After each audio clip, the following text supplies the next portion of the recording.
The Health and Human Service Office of the Inspector General Spring 2025 semi-annual report was issued recently, covering activities from October 1st, 2024 to March 31st, 2025. It may not get a lot of flash, but it's an extremely important organization within the government. The Office of the Inspector General follows clearly defined accountability standards to provide independent oversight and actionable recommendations to members of Congress.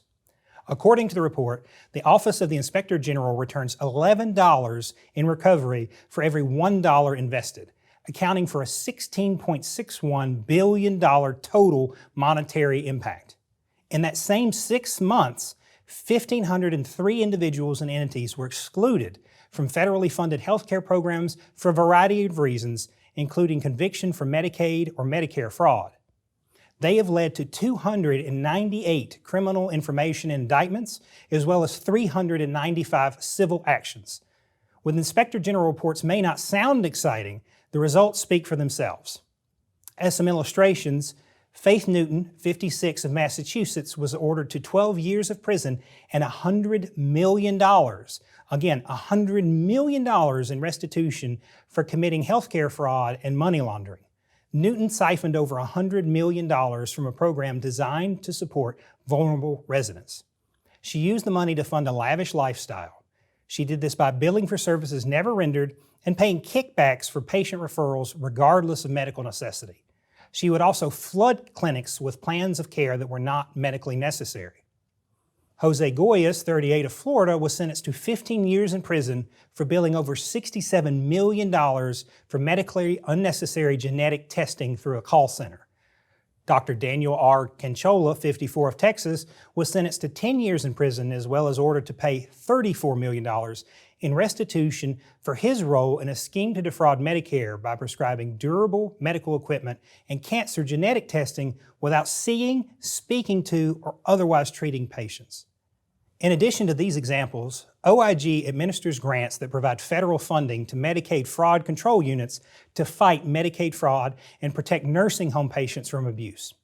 In the fiscal year 2024, MFCU work resulted in 1,151 convictions and $1.4 billion in recovered assets.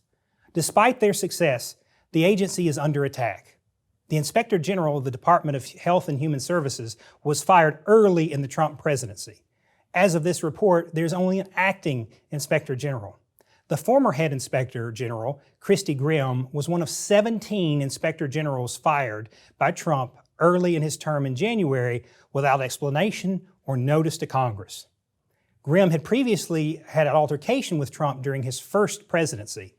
Then she issued a report citing shortages of COVID-19 testing supplies and medical personnel protective equipment.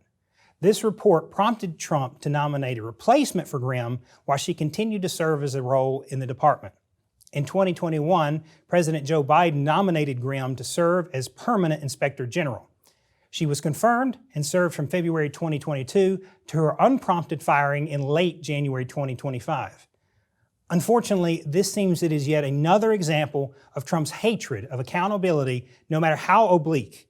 Despite all his crowing for DOJ, the Office of the Inspector General has existed for years and has a proven track record of success. Unlike DOJ, the OIG is not loyal to the president, but rather pursues data and operates within the law to weed out corruption.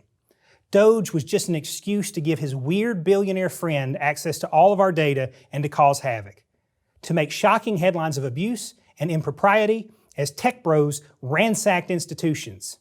It was a guise, a farce, whose only achievement was chaos and disorder. We all know Trump is not interested in accountability, nor is he interested in reducing fraud. His shenanigans with the Office of Inspector General and DOJ are just another case in point.